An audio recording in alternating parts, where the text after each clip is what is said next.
समाज में देखा जा रहा है कि प्यार मोहब्बत जो है इतना खतरनाक रूप ले लिया है कि इस प्यार मोहब्बत इश्क के चक्कर में लोग ना जाने कितने कत्ल कर देते हैं, उन्हें ही अपनों का खून करते हैं, वो भी मात्र 4 दिनों प्यार मोहब्बत 4 दिन के इश्क के चक्कर में।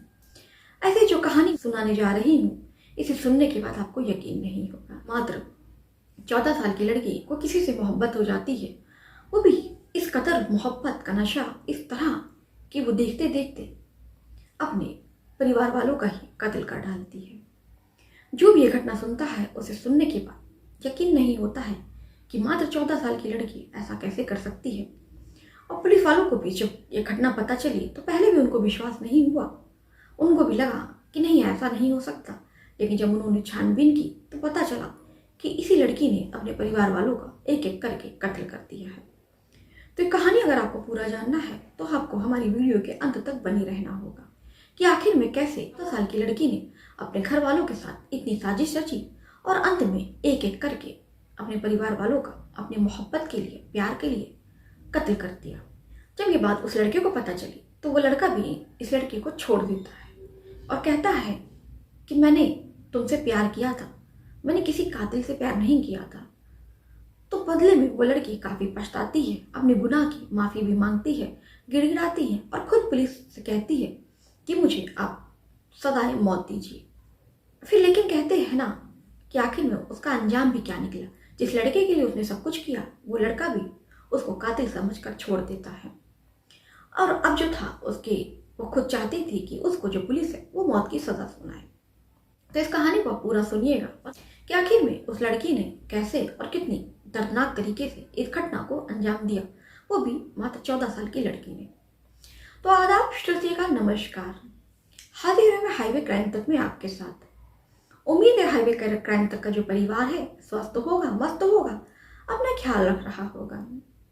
इस कहानी को पूरा सुनाने से पहले अगर आप मेरे चैनल पर नए आए हैं तो मेरे चैनल को सब्सक्राइब कर लें, क्योंकि आप जान रहे हैं हाईवे तक का जो परिवार है वो अभी नया नया है, तो आपके सपोर्ट की बहुत ज़्यादा ज़रूरत है। वीडियो को लाइक किया करें और अपने दोस्तों में भी इसे ज़्यादा से ज़्यादा शेयर किया करें, कमेंट भी किया करें। तो आपके कमेंट पढ़ के मुझे बहुत अच्छा लगता है और मुझे वीडियो बनाने का प्रोत्साहन मिलता है, क्योंकि हम आपके लिए वीडियो बनाते हैं। अगर आप इस पर कमेंट नहीं करेंगे और अपनी राय नहीं देंगे तो जाहिर सी बात है कि हमारा वीडियो बनाने का मन नहीं करेगा। तो हम वीडियो आपके लिए बनाते हैं, आपकी कोई राय हो, कोई सुझाव हो तो आप उसे कमेंट में करके ज़रूर बताया करें। तो चलिए फिर इस घटना की शुरुआत करते हैं। दरअसल ये जो घटना की शुरुआत होती है मुंबई में। मुंबई में एक झोपड़ वाला बस्ती है। झोपड़ वाला बस्ती में एक परिवार रहता है। परिवार के जो मुखिया थे वो पेशे से दर्जी थे। दर्जी का नाम अब्दुल्ला होता है, शेख अब्दुल्ला। शेख अब्दुल्ला की जो पत्नी थी वो भी घर में सिलाई का काम किया करती। उनके 3 बच्चे थे। तीनों बच्चों को वो किसी तरह मेहनत मजदूरी करके अपने बच्चों को पढ़ा रहे थे। ऐसा मानना था कि बच्चों को पढ़ा लिखा कर कुछ किसी काबिल बना देंगे तो एक दिन जो उनकी गरीबी है वो दूर हो जाएगी। उनके 3 बच्चे थे। एक का नाम अमीना था और दूसरी का नाम मरियम था और तीसरी बच्ची का नाम रिजवाना था। रिजवाना उम्र में सबसे बड़ी थी। रिजवाना कक्षा 10 की छात्रा थी, यानी कक्षा 10 में वो पढ़ रही थी। धीरे धीरे लड़की जवान हो रही थी। जवानी के साथ साथ उसको काफ़ी बुरी चीज़ों का नशा लगते जा रहा था। लड़की के माँ बाप गरीब होते हैं और ये लड़की थी, अब उसके पास कुछ भी पैसे नहीं थे ताकि वो कुछ भी अपनी चीज़ें हैं, कपड़े खरीद सके, अब कुछ भी उसकी ख्वाहिश हो वो उसे खरीद सके। तो ऐसे में उसको एक लत लग जाती है लड़कों से बात करने की। अब वो लड़कों से बात करती है और धीरे धीरे उन लड़के से जो थे उसको पैसे देते, उसको शॉपिंग कराते, खाते पिलाते। अब जो लड़की थी, रिजवाना थी, उसको कहीं ना कहीं लड़कों की बुरी तरह लत लग चुकी थी। अब वो अपने रोज़ अपने माँ बाप से झूठ बोलती और अपने माँ बाप से झूठ बोल के अक्सर वो किसी न किसी लड़के के साथ घूमने इधर उधर जाया करती थी। घूमने जाती, काफ़ी खाती पीती, मस्ती करती, बिल्कुल एकदम उसी में धुन में रहती। तो इधर जो इसके माँ बाप थे रिजवाना के, अब लड़की का हाई स्कूल का रिजल्ट आता है। लड़की अब इधर हाई स्कूल में फेल हो जाती है, क्योंकि जाहिर सी बात है लड़की के माँ बाप काफ़ी उसको मेहनत से पढ़ा रहे थे।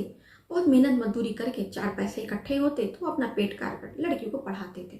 शेख अब्दुल्ला थे, वो भी काफ़ी ज़्यादा परेशान हो जाते हैं और काफ़ी ज़्यादा हताश हो जाते हैं कि साल भर की जो उनकी मेहनत की कमाई थी वो बर्बाद हो जाती है। ऐसे में जो उनकी लड़की थी, बेटी रिजवाना थी, उसको काफ़ी ज़्यादा डांटते हैं, फटकारते हैं, और उसकी जो माँ थी उसको यहाँ तक कि वो एक छापड़ भी लगाती है। अब रिजवाना भी अपने घर से लड़ झगड़ के गुस्से में घर से निकल जाती है। अब घर से जब निकल जाती है तो 3-4 दिन तक घर लौटती नहीं है। अब जो शेख अब्दुल्ला थे और उनकी बीवी काफ़ी ज़्यादा परेशान हो जाती हैं और अपनी लड़की को ढूंढने की कोशिश करते हैं। फिर तभी वो ढूंढते हैं, लड़की मिलती नहीं है।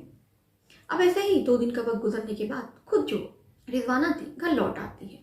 उसके माँ बाप पूछते हैं तो कहती है कि मुझे गुस्सा था, मैं अपनी सहेली के घर चली गई थी।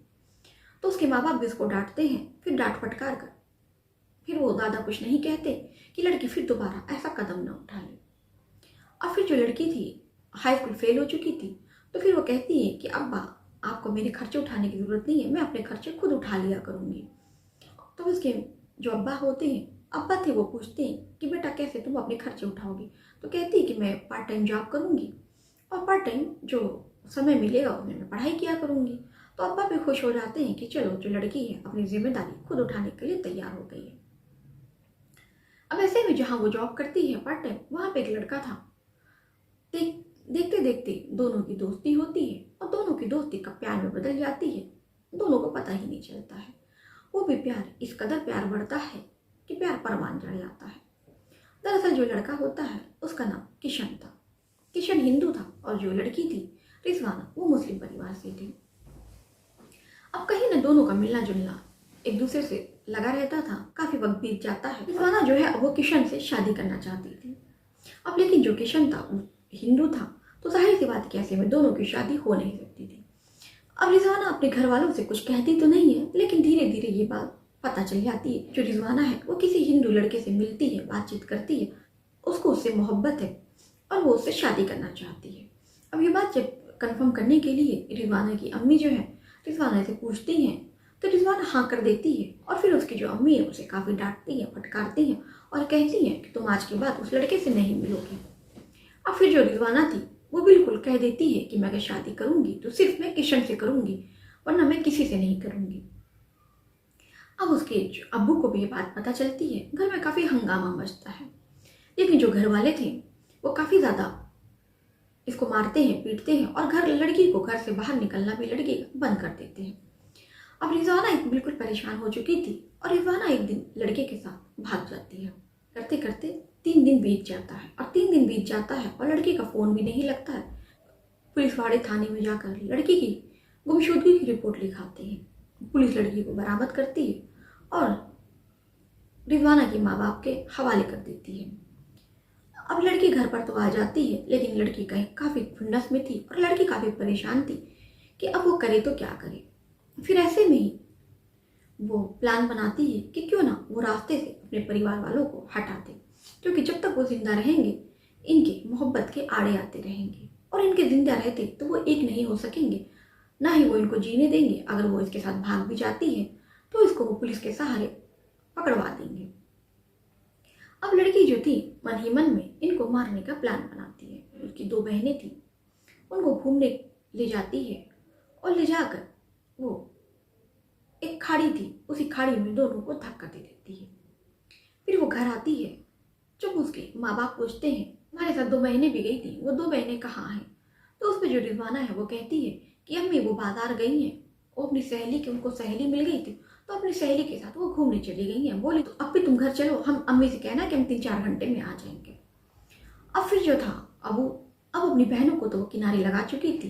अब जो था अपने माँ बाप की बारी थी। अब जो रिजवाना थी अब जाती है घर में खाना बनाती है और घर में खाने में जहर मिला देती है और जहर में वो खाना अपने माँ बाप को ले जाकर दे देती है। अब जो उनके माँ बाप थे उन्हें क्या पता था कि उनकी लड़की के मन में क्या है। वो खाना खा लेते हैं और खाना खाने के बाद फिर 1 घंटे के बाद उन्हें काफ़ी ज़्यादा बेचैनी होने लगती है और कहीं ना बिल्कुल परेशान होने लगते हैं। फिर वो कहते हैं कि आखिर में मुझे ऐसा क्या हो गया। फिर वो समझ जाते हैं कि मेरी लड़की ने कुछ तो खाने में मिलाया है। फिर वो उससे पूछते हैं, लड़ाई करते हैं, लेकिन वो उस होश में नहीं होते हैं कि वो कुछ कर सके। देखते देखते जो फिर रिजवाना थी, जब वो चिल्लाते हैं अब्दुल्ला और उनकी बीवी, तो उनको कमरे में ले जाकर वो बंद कर देती है और फिर वो उसी में चीखते हैं, चिल्लाते हैं और तड़प तड़प कर मर जाते हैं।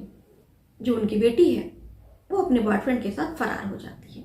लेकिन वो किशन से बताती नहीं है कि वो अपने माँ बाप को कत्ल करके वो यहाँ पर आई है। वो किशन से कहती है कि चलो अब हम लोग कोर्ट मैरिज कर लेते हैं, अब हमारे तुम्हारे बीच में कोई आड़े नहीं आएगा। तो किशन कहता है क्यों, तुम्हारे माँ बाप थाने में रिपोर्ट नहीं दर्ज कराएंगे? तो वो कहती है कि नहीं, मेरे माँ बाप ने कह दिया है कि तुम जाओ, हमसे तुम्हारा कोई रिश्ता नहीं होगा, तुम्हें जो मन में आए चाहे फिर शादी कर लो, चाहे उसके साथ ऐसे ही रहो।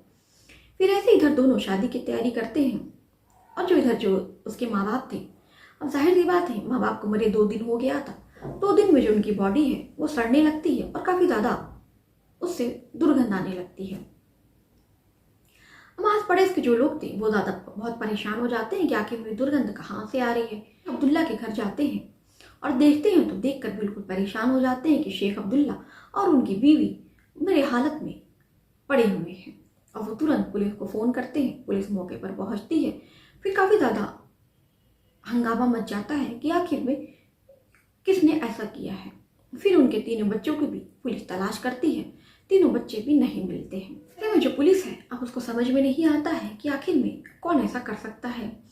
फिर जो और सबसे बड़ा रहस्य ये भी था कि आखिर में उनकी 3 बच्चियां वो कहाँ गई। अब ऐसे में जो गांव वाले, जो उनके आस पड़ोस के मोहल्ले के लोग थे, वो भी परेशान हो जाते हैं और ये बात हर जगह फैल जाती है। अब वो जो पुलिस थी छानबीन में लगी रहती है और फिर कोशिश करती है, फिर आस पड़ोस के लोगों से पूछती है कि जो 3 बच्चियां थी वो कहाँ गई। तभी पता चलता है कि उसमें जो बड़ी लड़की रिजवाना थी वो पास ही में पार्ट टाइम में जॉब किया करती थी। यहाँ पर पहुँचती है और रिजवाना की पूछताछ करती है। तभी पता चलता है कि रिजवाना यहाँ पर काम करती थी और यहीं पर एक लड़का भी था, साजिद नाम का लड़का, जिससे उसका चक्कर चल रहा था। पुलिस फिर साजिद को तलाश करती है और साजिद को पकड़ लेती है। जब साजिद को गिरफ्तार करती है तो पूछती है कि जो रिजवाना है वो कहाँ है। तो वो बता देता है कि रिजवाना वो तो यहाँ पर रह रही है। तो वो पूछता है कि आखिर में बात क्या है। तो बताता है कि रिजवाना के माँ बाप का कत्ल हो गया है। अब वो भी नहीं समझ पाता है कि आखिर में रिजवाना के माँ बाप को किसने मारा। अब वो भी परेशान। फिर जब रिजवाना को पुलिस गिरफ्तार करती है और पूछती है तो रिजवाना कहती है कि नहीं, मुझको नहीं पता कि मेरे माँ बाप को किसने कत्ल कर दिया। मेरे माँ बाप शादी के लिए तैयार नहीं थे तो मैंने लड़ाई करके अपने माँ बाप का घर छोड़कर मैं चली आई और इसके बाद मुझे नहीं पता मेरे पीठ पीछे घर में कौन आया। पुलिस उससे कई बार पूछताछ करती है अपने तरीके से। तो जब पुलिस उससे पूछताछ करती है, जो रिजवाना थी वो अपनी जो बात थी वो कुछ न कुछ बात, कभी कुछ बात कहती कभी कोई बात कहती, यानी कि जो उसने जितनी बार भी बात बताई उसकी बातें कोई भी मेल नहीं खाती। अब ऐसे में पुलिस को समझ में आ गया था कि कहीं ना कहीं रिजवाना का कुछ ना कुछ तो इसकी माँ बाप के मरने में हाथ है। अब रिजवाना को फिर वो गिरफ्तार करती है और सख्ती से पूछताछ करती है। रिजवाना को जो जुर्म होता है रिजवाना कबूल कर लेती है और बताती है कि किस तरह उसने अपने माँ बाप की हत्या की। फिर उसकी दोनों बहनों के बारे में पूछा जाता है तो रिजवाना बताती है कि पास ही में एक खाड़ी है, वहाँ पर वो अपने बहनों को धक्का दे देती है। अब पुलिस वहाँ उस खाड़ी में जाती है और वहाँ पर डेड बॉडी की तलाश करती है। तभी वहीं से दोनों बहनों की जो बॉडी है वहाँ बरामद होती है। पुलिस पोस्टमार्टम के लिए भेज देती है और जो रिजवाना थी उसको अपने परिवार के हत्या के जुर्म के आरोप में गिरफ्तार करके जेल भेज देती है। और जो जाते जाते जो रिजवाना थी वो यही कहती है कि मुझे एक बार अपने बॉयफ्रेंड से, किशन से मिलवा दीजिए। किशन था, उसको पुलिस वाले बुलवाते हैं। किशन पूछता है कि आखिर में तुमने ऐसा क्यों किया। तो उसने कहा कि मैं तुम्हारे लिए मैंने ये सब किया, तुम मेरा इंतज़ार करना, मैं एक दिन जेल से छूट कर आऊँगी। तो फिर वो किशन कहता है कि देखो जो भी था आज के बाद सारा रिश्ता हमारा तुम्हारा यहीं पे ख़त्म। मुझे नहीं पता था इस हद तक चली जाओगी कि तुम अपने माँ बाप का, अपनी बहनों का कत्ल कर डालोगी। मैंने तुमसे प्यार किया था, ना कि एक कातिल से प्यार किया था। तुम तो एक कातिल हो। और रह गई हमारे रिश्ते की बात, तो आज के बाद कभी तुम मुझे याद मत करना और मुझे हमेशा के लिए भूल जाना।